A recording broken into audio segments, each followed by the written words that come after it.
Bienvenue à toi dans cet épisode de Débat de société.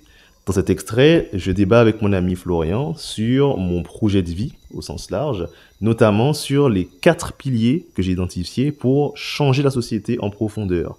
Alors, est-ce que c'est quelque chose d'utopique? Est-ce que c'est réaliste? Est-ce que c'est quelque chose qui va être difficile à faire? Quels vont être les obstacles possibles? Je te laisserai découvrir tout ça dans cet échange. N'hésite pas à me dire ce que tu penses de ces sujets-là. C'est là tout l'intérêt du débat. Et sur ce, je te souhaite une bonne écoute.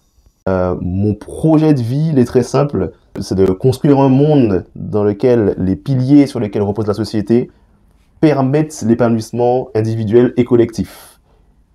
Ok, donc c'est s'épanouir individuellement pour servir le collectif. C'est ça.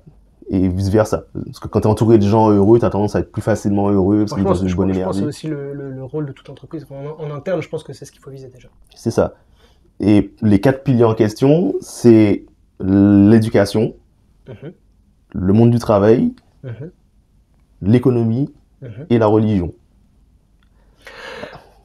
Alors, je détaille. L'éducation, ne serait-ce que pour enseigner... On en a parlé tout à l'heure, ouais. C'est ça, ne serait-ce que pour enseigner un état d'esprit aux jeunes de le plus jeune âge qui favorise l'épanouissement, pour éviter d'avoir des personnes qui n'osent pas parce qu'elles ont peur de l'échec, parce qu'elles associent l'échec à « j'ai pas de valeur ». C'est clair, je suis nul. C'est ça. Aucun intérêt. Parce que le monde a besoin de personnes qui osent pour évoluer. Qui osent gagner. Et c'est ça. Et aussi pour sortir de ces croyances qu'on nous inculque de « si je prends soin de moi, c'est pas bien, c'est égoïste, donc j'ose pas ». Ça, ce sont des croyances qui rendent les gens malheureux. C'est vrai. Donc ça, c'est la première partie. Il y a plein de choses aussi encore, mais c'est la première partie sur l'éducation, c'est commencer dès le bas de l'échelle à mettre les gens en condition. Okay. Ensuite, tu as le monde du travail. Ça, c'est ce que j'ai attaqué avec le coaching, notamment sur la partie burn-out, transition de vie.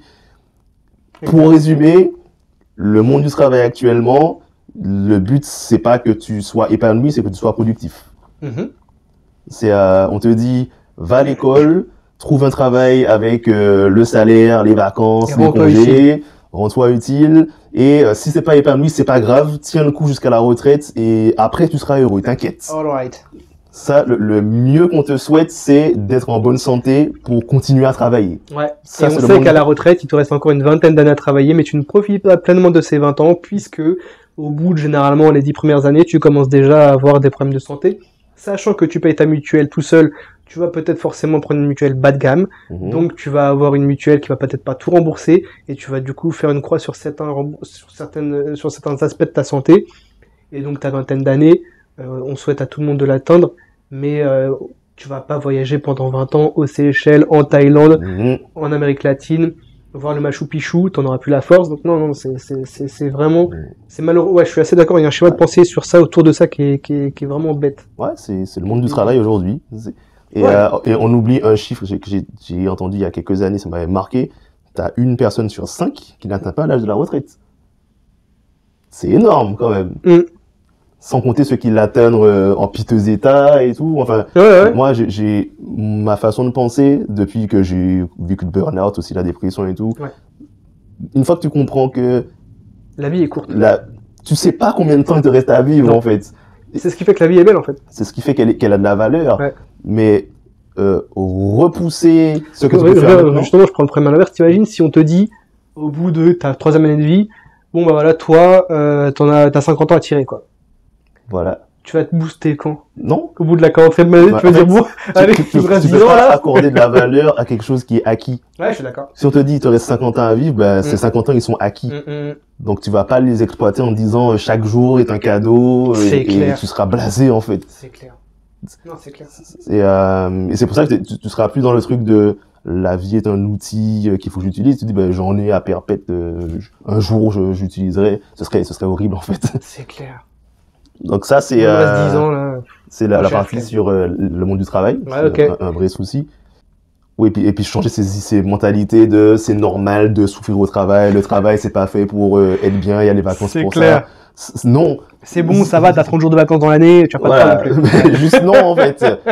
C'est pas normal de souffrir au travail. C'est clair. Ça, il faut sortir de ça. Non, c'est clair, ça va pas du tout, on peut pas faire ça. Donc il y a vraiment des trucs à changer à ce niveau-là. Le premier gros morceau aussi, le troisième pilier, c'est l'économie.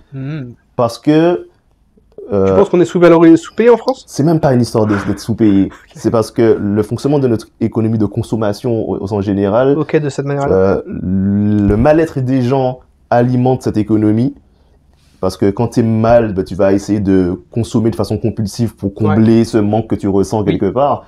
Et l'économie de consommation va tout faire pour maintenir les gens dans le malheur. Ouais, mais je reprends encore le premier envers, mais si, enfin, je veux pas que les gens soient malheureux, mais si tout le monde est heureux, tu penses qu'ils vont consommer pareil? Non. Et du coup, tu penses que la société va pas tenir? Bah, c'est pas qu'elle va pas tenir, c'est qu'ils vont devoir changer la façon le système, en fait. Mais après, le système, on est tous dans le système et, à la limite, qui l'a créé, pourquoi il a été créé, ça, peu importe, on va dire. Mais il est autosuffisant en quelque sorte. Tu vois, on alimente tous le système et le système c'est une entité à part entière qui existe par elle-même grâce à nous. Il n'y a pas des gens derrière. Enfin, ça après, je rentrerai pas dans les théories de personnes qui vont me dire le contraire. Mais en tout cas, le système se reproduit, fonctionne comme ça et repose sur le fait que tout le monde consomme à une vitesse folle et c'est ce qui fait rentrer, on va dire, de l'argent dans les caisses d'à peu près tout le monde, ton entreprise, ton salarié, ton patron, enfin vraiment toutes tes caisses, tout le monde et que des gens heureux, et c'est vraiment dur ce que je vais dire, mais que des gens heureux, bah l'économie, je doute qu'elle tienne en fait. Donc oui, l'économie, le système fonctionne de cette manière, mais je pense que l'économie du divertissement va se casser la gueule, mais l'argent va aller ailleurs. Mais bah oui et non, parce que quand tu vas, je sais pas, est-ce que tu consommes autant d'alcool quand t'es heureux?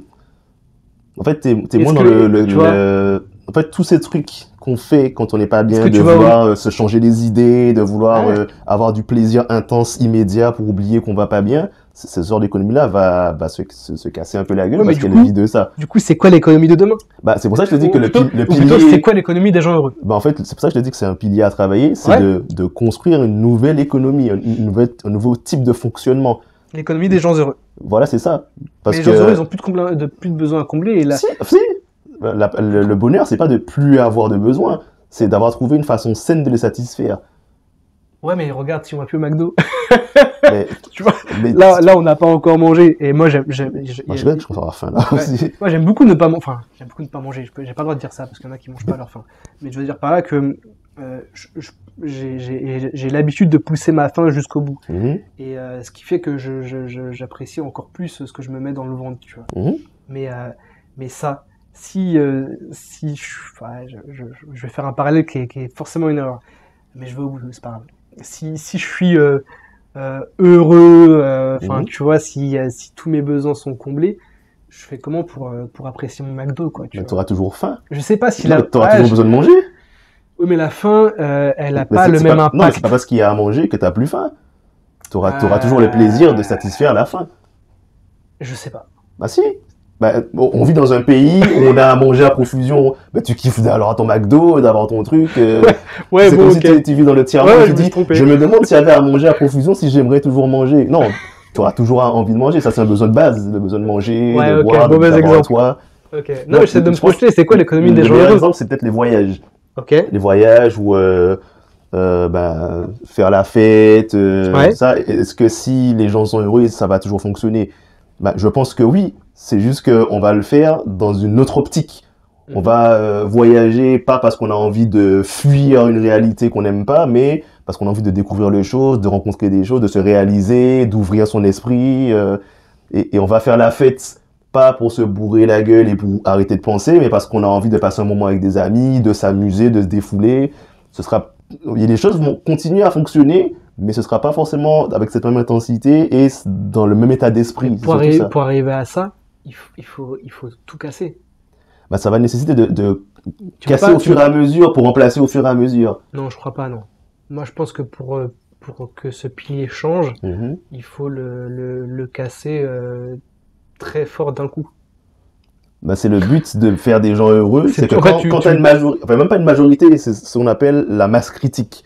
C'est quand tu arrives à ok. une masse critique de personnes heureuses Qui qui ont contaminent un les autres. impact dans la société, Ouais, qui ouais, ont un impact sur l'économie. L'économie s'adapte à ces personnes-là. Ouais, ok. Donc tu changes le système par le bas. C'est ça. Et c'est pour ça que c'est un pilier à changer Ah, je sais pas et à comment- avoir de la vision. Moi, je sais pas encore non plus. Non, mais j'ai juste identifié que c'est un des trucs à changer. Ouais, Mais ça, je suis d'accord. actuellement, je me focus sur la partie travail. Un pilier à la fois. tu vois, En fait, j'ai vu mon chemin, j'ai vu il y a les 4 Ouais, piliers ouais. à changer. Et je me suis dit, on commence par un et on fait un problème à la fois. On verra au fur et à Ouais, tu vois, ne mesure. serait-ce que dans la vente, enfin, moi j'ai fait un job qui a duré une semaine, justement. Ce que tu décris, c'est un peu l'économie de la peur, tu vois. Ouais, c'est ça. Et moi, j'ai fait un job de vendeur d'une semaine qui n'a pas duré. Je crois que c'est mon job le plus court. Je devais vendre des bracelets électroniques pour les personnes âgées. L'idée était, tu m'as raconté ça. ouais, l'idée était bien, tu vois. J'adorais le truc. J'adorais l'idée du truc. C'était la personne âgée tombe, le bracelet sonne et passe un coup de fil à un centre d'appel qui prend en charge le problème, envoie une équipe d'ambulanciers, de pompiers, tout ce que tu veux. Et du coup, ça réduit le risque de mortalité chez les personnes âgées. L'idée, trop bien. Et je fais une première semaine, donc toute ma formation. Enfin, d'ailleurs, je construis mon argumentaire parce que j'étais indépendant, donc Mhm. j'étais payé qu'à la commission. Donc, je construis mon argumentaire, et puis donc t'as une sorte de coach qui t'aide à construire ton argumentaire. Et là, il t'explique qu'en fait, puis t'as le dirigeant qui m'appelle, et en gros, tu comprends que la manière de vendre, tu n'y mets pas d'éthique. Tu vends en agitant le drapeau de la peur, et donc ton angle pour vendre ce produit, c'est si tu n'as pas ce bracelet et que tu tombes, tu meurs. Et en fait, tu appuies sur le mécanisme le pire, on va dire, dans la tête des gens, c'est la peur de mourir, tu vois. Mhm. Et donc tu leur vends le fait que, et ça c'est tout ton entretien de vente, hein, je parle de ça, c'est des rendez-vous de vente qui doivent durer peut-être au moins 1 heure. Et pendant 1 heure, t'appuies sur le fait qu'ils vont mourir, tu vois. Et j'ai dû faire, j'étais envoyé pendant une semaine sur mon département, je crois que j'ai dû faire peut-être une dizaine de rendez-vous, et donc j'ai appuyé sur la même chose, et on dit toujours quand tu aimes pas ce que tu vends, tu le vendras pas, tu vois. Et j'ai fait une vente. J'ai fait une vente sur une semaine, tu vois. Mhm. Parce que, et même, je rentrais chez moi, j'étais pas vraiment dans un bon état d'esprit. Mhm. Je fais une vente, la personne signe, et en plus, il fallait faire engager les gens sur 24 mois, parce que ça leur coûtait moins cher sans leur dire. Le truc, c'est de leur arnaque. Et j'apprends peut-être 2 jours après que la personne parce qu'elle avait un délai de rétractation, grâce à Dieu. J'apprends que la personne s'est rétractée. Et du coup, là, je me fais incendier. Ouais, tes résultats sont pas bons et tout. Je dis, mais je m'en fous, en fait. Je dis, le produit, il est nul. Enfin, le produit est bien. Mais la manière de le vendre est nul. Et en fait, il n'était même pas question que je change de manière de vendre, puisque c'était carrément l'objectif de l'entreprise de vendre de cette manière, tu vois. Ouais, Donc j'aurais très bien pu développer des arguments de vente qui sont sains, on va dire, pour Mhm. vendre ce produit, mais l'entreprise, elle n'était pas là pour rendre service. Mhm. Elle était là pour arnaquer les gens, on va dire. Mhm. Et c'était, je pense, sa raison d'être. Tout était faux, le contrat était enfin, limite torpillé dès la signature. T'avais des logos qui étaient factices. Bref, c'était une vraie arnaque, tu vois. Ouais, et toi, tu étais totalement en opposition avec tes Ouais, valeurs clairement. Ouais, clairement, vis-à-vis de clairement. l'entreprise et de Ouais. la façon de travailler. Ouais. Et pourtant, c'est un sujet sur lequel j'étais sensible, puisque j'ai une grand-mère qui a eu plusieurs chutes. Et donc, ils sont équipés d'un outil comme ça et qui marche, tu vois. Donc, je me suis dit, oh, bon, non, c'est bon, ça marche. C'est trop bien comme outil. Franchement, c'est top. Et ouais, j'ai fait une semaine. Ouais, les résultats sont pas bons. Je dis, ouais, mais de toute façon, on va pas rester, je dis, on va pas rester là. On va pas continuer à bosser ensemble. Il y a aucun intérêt qu'on bosse ensemble. Je dis, moi, ça me plaît pas. Je bosse pas comme ça. C'est pas comme ça qu'on bosse, quoi.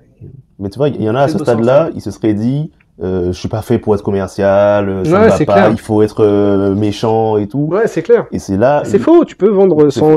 Enfin, après, ouais, tu peux vendre par la peur. C'est humain, Mhm. mais vends un bon produit. Si tu vends par la peur, si ton socle c'est la peur, parce que la peur c'est légitime, tu vois, il y a pas de honte à avoir peur. La peur de mourir c'est légitime, Mhm. mais du coup, si vraiment c'est un angle de vente que tu utilises, moi je considère qu'il faut que ça soit un bon produit, tu vois, pas une Mhm. arnaque. Tu peux dire, tiens, t'as peur de mourir, prends cet outil, il faut qu'il soit génial. Mhm. Il faut qu'en fait, dès que tu appuies sur le bouton, il y a une personne qui descend du grenier qui te fasse un massage cardiaque, tu vois, par exemple.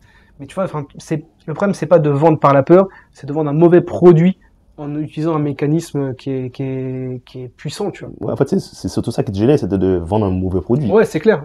J'aurais pu vendre par la peur si c'était légitime, tu vois, Mhm. parce qu'en fait, c'est sensibiliser les gens. Tu as attention, l'impression de faire du mal à la personne en lui vendant ça. C'est clair. Et t'es Mais totalement de toute façon, opposé tu lui à fais tes du mal. valeurs. Ouais, clairement.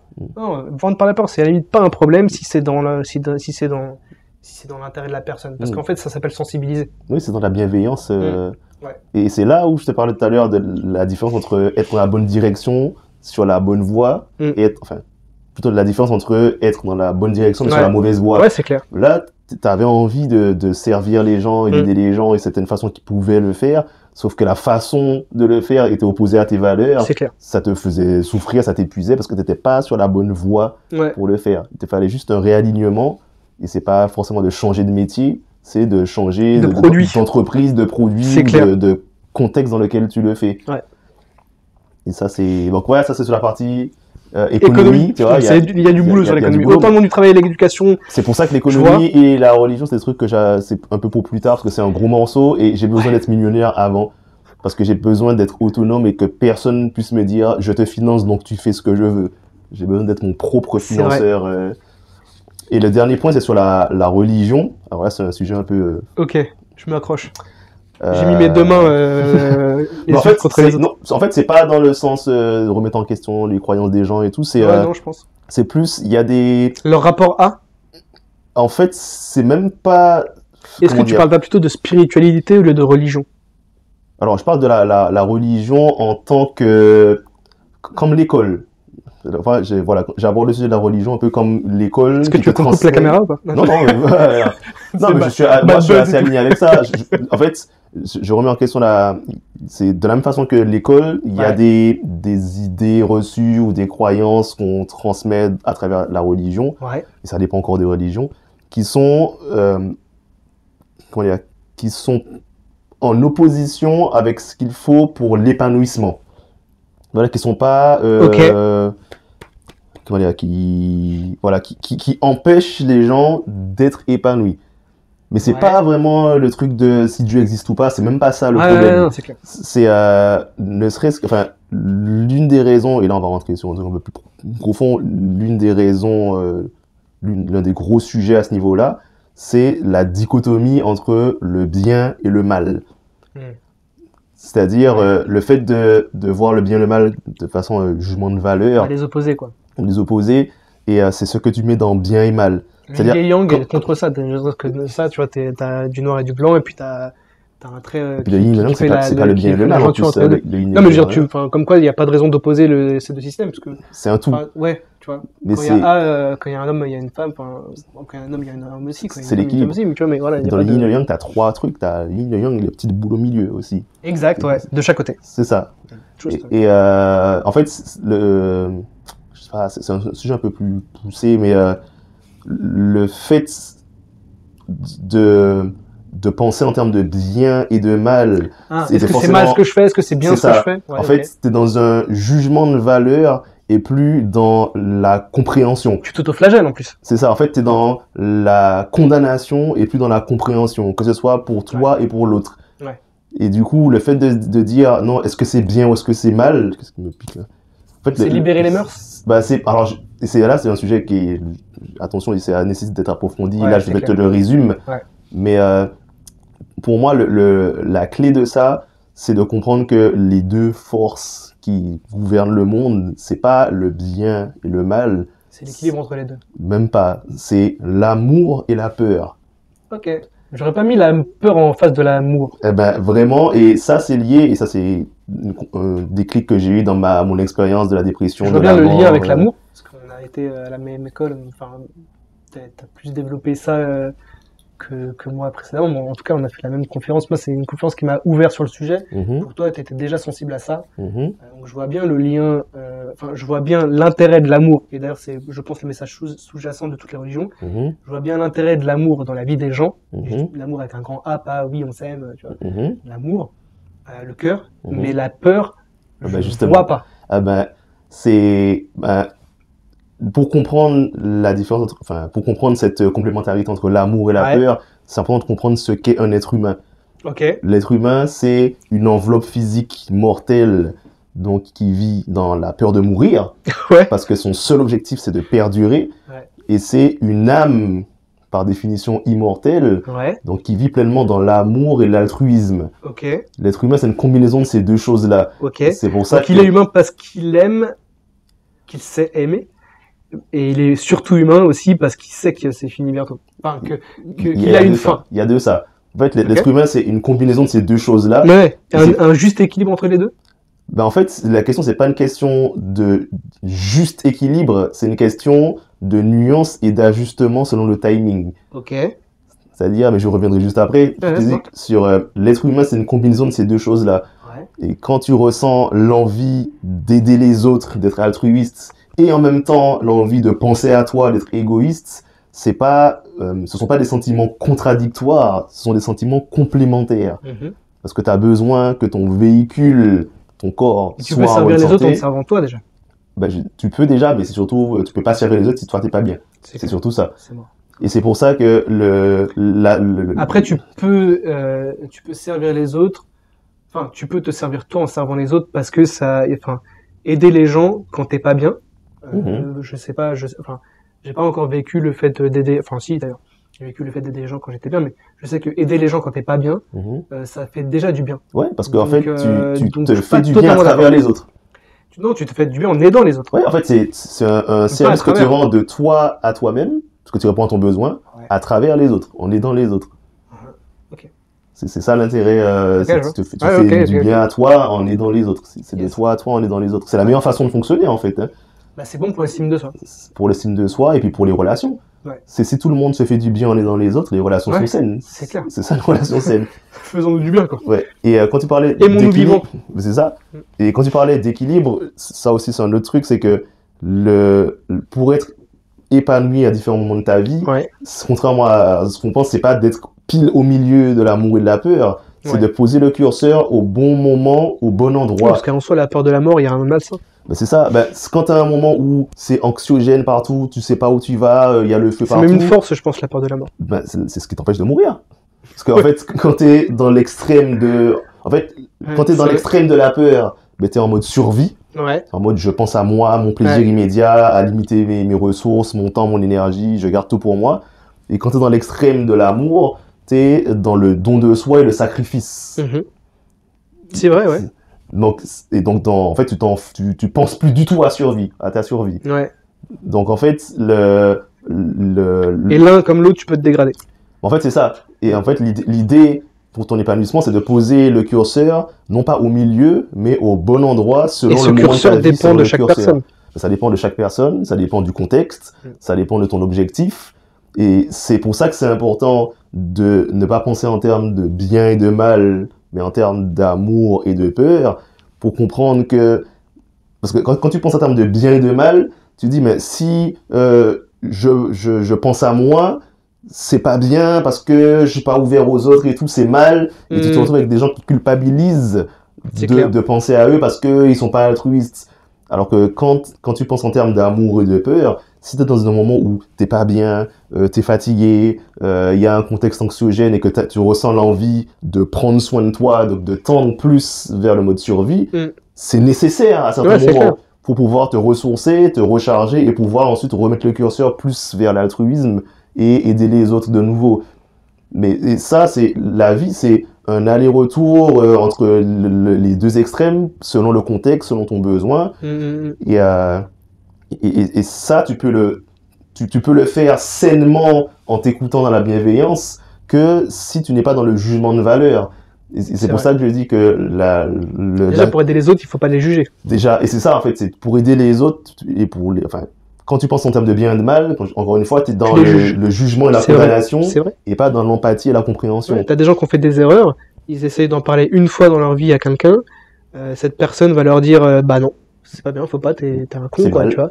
Bah, enfin, déjà d'une, on revient à ce qu'on disait tout à l'heure, tu nourris pas un peu la confiance dans la relation, et donc bah forcément tu voudras plus te confier. Moi j'ai un ami et je pense que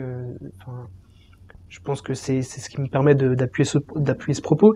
J'ai un ami qui disait tout à ses parents, enfin à sa mère du coup, mais vraiment tout, tu vois. Et même quand il faisait une erreur qui était peut-être inavouable, alors à ce niveau-là, il y a pas de meurtre, hein, tranquille, mais dans la tête d'un gamin, inavouable, ça peut être un tout petit truc, tu vois. Et ben il avait pris l'habitude d'en parler à sa mère, et puis sa mère était à l'écoute, ne jugeait jamais, et ça le confortait dans ça, et du coup il était il était toujours la première personne à qui il parlait, c'était sa mère, parce que il avait pris cette habitude, et elle avait nourri un peu ce système de confiance, et ça marche très bien. Et ça, on le fait très peu en tant qu'être humain. On est toujours à juger les autres dès qu'ils nous parlent de leurs problèmes. Il suffit juste d'écouter. Conseiller, c'est compliqué, c'est pas forcément ce qu'on demande. Les gens ont juste besoin déjà d'être écoutés, pouvoir parler de leurs problèmes sans être jugés. Et ne serait-ce que parler de ses problèmes sans être jugé, ça te permet déjà de le résoudre plus ou moins. Enfin, tu vois, t'as mis des mots dessus, tu dis ok d'accord, bon bah ouais j'avoue, et puis tu te mets en question parce que t'arrives à en parler, tu le sors de ta tête, et il faut plus de gens qui écoutent. Alors, il y a des psychologues, c'est très bien, mais la majorité des gens ne font pas la démarche pour le faire. Ouais, tu te sens considéré, le fait de t'écouter sans être jugé. C'est clair. Tu te dis, j'ai le droit, en fait, de vivre ça, j'ai le droit d'être mal. C'est vrai. Et ça, c'est une phrase que j'avais sortie quand il y avait l'affaire Naël, là. Enfin, où dès qu'il y a un problème, en fait, dans la société, il y a un événement, quand tu cherches des coupables au lieu de chercher des causes, tu trouves des victimes au lieu de trouver des solutions. C'est clair. C'est ça le problème du jugement de valeur du bien et du mal. Et c'est pour ça, quand je te parlais là, on est dans une décennie ou un contexte où c'est extrêmement anxiogène, donc ça met les gens dans un mode survie, ben ça va tendre le curseur vers la peur. C'est clair. Pas vers le mal, vers la peur. Et c'est pour ça de comprendre que les gens réagissent comme ça, pas parce que ce sont de mauvaises personnes, parce que ce sont des gens qui ont peur, des gens qui vont se refermer sur eux, penser à eux, pas penser aux autres. Et quand tu commences à réfléchir comme ça, t'es plus en mode je vais condamner les gens, mais je vais essayer plutôt de travailler sur les causes qui poussent les gens à agir comme ça. Et tu commences plus à t'ouvrir en termes de solutions et plus en termes de c'est la faute à qui, c'est qui le méchant. C'est clair. Et ça, c'est un truc qui est, bon là on change encore le sujet, mais qui est autant valable quand on parle moi j'ai du mal avec le féminisme et le masculinisme. Grave. Ça me dépasse. Pour moi, je vois ni féministe ni masculiniste, moi je vois humaniste. Parce que quand tu dis je suis féministe, tu pars du principe que la femme c'est la victime. Quand tu dis t'es masculiniste, c'est l'homme c'est la victime. Donc par opposition, la femme c'est le méchant. Non, quand tu essaies de réfléchir... Et puis même, ça brouille la vision. Si t'es que sur l'un que sur l'autre, t'écoutes pas. Tu vois par exemple... tu condamnes ? Ouais, et puis l'homme a tout intérêt à comprendre la femme pour le faire. Enfin la femme, je vais peut-être pas parler comme ça, mais à comprendre les femmes. Pour se faire, il faut parler. Franchement, encore une fois, c'est genre la 4e fois que je le dis, tu vois. Parler et écouter. Ouais, c'est ça. Et inversement. Donc oui, c'est plus une démarche humaniste que féministe ou masculiniste. Ouais, ça n'a aucun intérêt. Parce que moi, je me vois plutôt humaniste. Je pense qu'il faut accepter le fait déjà qu'on soit différents et que, comme je disais tout à l'heure, la société met la pression sur les uns comme les autres de manière différente. Il y a l'un des deux sexes qui supporte beaucoup plus de pression, sauf que t'en as un qui considère que c'est faux et un qui considère que c'est vrai, et du coup personne ne se parle. Tout le monde pense que l'autre a raison, que si, que ça. En fait, on est dans une réflexion de c'est qui la plus grosse victime. Ouais, c'est ça. Donc, par opposition, c'est qui le plus gros bourreau. Et on n'est pas en train d'essayer de réfléchir comment faire pour que tout le monde aille bien et qu'on fonctionne ensemble, parce que l'homme et la femme sont pas faits pour être mis en opposition, mais pour être complémentaires. C'est une équipe de foot de 2 personnes. C'est ça. C'est réfléchir à c'est qui le meilleur entre l'homme ou la femme, c'est comme réfléchir à c'est qui le meilleur entre la jambe droite ou la jambe gauche. On s'en fout, le but c'est que les deux fonctionnent en même temps pour avancer. C'est clair. Et pour moi, c'est pour ça que j'ai du mal avec le féminisme et le masculinisme aussi. C'est que on avance sur une route, il y a un obstacle, on se casse la gueule, et au lieu d'essayer de réfléchir à comment surmonter l'obstacle ensemble, on réfléchit à c'est qui le fautif entre la jambe droite et la jambe gauche. C'est clair. Tout le monde va perdre à ce jeu. Qui s'est pris la marche dans l'escalier, à cause de qui on est tombé. Voilà. C'est pour ça, enfin, moi des fois, t'as des fautifs, mais... Oui, non, mais c'est toujours un travail d'équipe, quoi. Ouais, c'est clair. Donc, c'est pour ça, moi, je me vois pas du tout ni féministe ni masculiniste. Je trouve qu'il y a un autre angle de vue à chercher, parce que, encore une fois, quand on cherche des coupables ou de chercher des causes... On passe à côté de quelque chose. On trouve des victimes ou de trouver des solutions. C'est plus facile de réparer des causes que de condamner des coupables. Enfin, c'est plus facile de condamner des coupables, mais c'est vrai que c'est... Ouais, bon, en fait, je me suis trompé. C'est plutôt l'inverse. C'est plus difficile de trouver des solutions aux causes que de condamner des coupables. Surtout quand tu condamnes quelqu'un, tu règles le problème tout de suite, mais la cause va continuer à produire le problème. Ça va juste ramener une autre personne qui va prendre sa place. Tu prenais l'histoire Naël, c'est pas terminé. Ah, bien sûr, mais bien C'est sûr. loin d'être terminé. Mais bien sûr, Et puis c'est juste un schéma qui se répète. À notre âge, on a plus ou moins le même âge, mais tu vois, on a connu les émeutes de 2005. Bon, bah là, on a connu les émeutes de 2023. C'est quoi les émeutes? En fait, les émeutes de 2023, encore une fois, c'est pas la preuve que les gens sont mauvais, c'est la preuve que les gens, ils sont malheureux, ils se sentent opprimés, il y a une pression qui est exercée sur eux, il n'y a pas de soupape. Dès qu'il y a l'occasion de se libérer sans conséquence, ils se retrouvent à péter des trucs, à voler des trucs. C'est clair. Parce qu'on se lâche et puis il y a ce sentiment de justice. Ouais, c'est clair. Ce n'est que justice, donc j'ai le droit de le faire. C'est une erreur, mais ça aussi, je pense, ça doit pas être à juger. Et des coupables, il y en a eu compris. Alors par contre, des grosses peines de prison, mais la cause. Exactement. La cause. Mais la cause a essayé d'être traitée en 2005, n'a jamais été traitée. Et puis, en tout cas, ça n'a pas eu les fruits, il n'y a pas eu les fruits escomptés. Et puis le but, c'est pas de dire non plus, du coup, il n'y a pas de méchants. En fait, c'est pas de dire qu'il n'y a pas de gens qui font des bêtises et tout, donc on condamne pas. Il y a une différence entre jugement de valeur et jugement moral. Parce que le jugement moral, c'est pour donner un cadre pour qu'on fonctionne en société. Ouais, c'est clair. Donc tu peux faire des choses qui sont moralement répréhensibles, et là c'est normal que tu sois condamné pour ça, mais ça veut pas dire que tu es une mauvaise personne. Non. Ça, c'est important de faire la nuance. Bien au contraire. Il y avait des gens très bien qui ont été cassés des choses. Voilà. Il y a des personnes qui très bien, qui ont fait des erreurs, qui ont fait des choses mal. Ça veut pas dire que ce sont de mauvaises personnes, mais par contre, pour le bon fonctionnement du groupe et de la société, c'est normal qu'elles soient condamnées. Oui. Ça, ce sont deux choses différentes. Oui, c'est normal qu'elles soient condamnées. Sauf qu'avec la religion, on a tendance à faire un seul amalgame de morale et de jugement de valeur. C'est vrai, mais tu vois, condamné, oui. Condamné avec la pression médiatique, on va dire, moyen, mais surtout ne pas traiter la cause derrière. Je pense pas que la cause a été traitée. Non, pas du tout. Ça, c'est une grosse erreur. Enfin, en gros, ça veut dire que tout ça ne s'est passé pour rien. Il y a eu un ou des morts pour rien. En tout cas, qui n'auront pas eu d'effet de résoudre un peu un problème, tu vois. Et on aura condamné des gens. Mais pourquoi c'est pas résolu? Zéro effet, quoi. Parce qu'il y a des gens à qui ça profite. On parlait de la peur. Quand on voit certains politiques qui jouent sur la peur pour se faire élire, sur regardez, il y a telle catégorie de personnes, il y a tel problème économique, la France va mal, moi je peux vous aider. Parce que la peur, c'est le plus gros levier pour faire les gens prendre des décisions. Ouais, c'est vrai. Donc c'est dans l'intérêt de ces gens-là de mettre ça en avant et d'amplifier ça. Et c'est pour ça quand on me demande, je sais plus, c'est hier qu'on me pose la question, on me demandait, toi tu vas faire de la politique? Je dis non, mais moi je vise au-dessus de ça. Parce que les politiciens, ils ont des pieds et mains liés par des gens qui sont au-dessus, qui ont de l'influence sur la société, qui ont des moyens.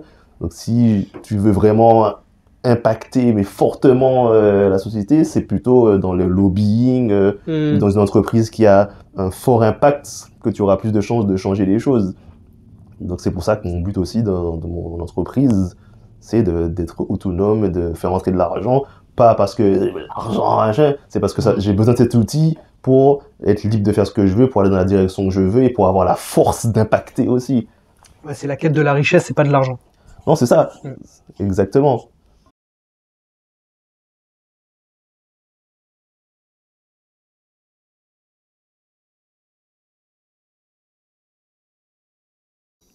Merci d'avoir écouté cet épisode de Débat de société. Je rappelle que le but d'un vrai débat n'est pas de savoir qui a raison, mais plutôt de permettre à chacun d'étoffer sa vision de la réalité en confrontant différents points de vue. Donc n'hésite pas à me dire ce que tu as pensé du sujet d'aujourd'hui, que ce soit directement en commentaire ou en message privé sur Instagram ou sur YouTube à Ignis Coaching. Je te dis à très vite pour le prochain épisode.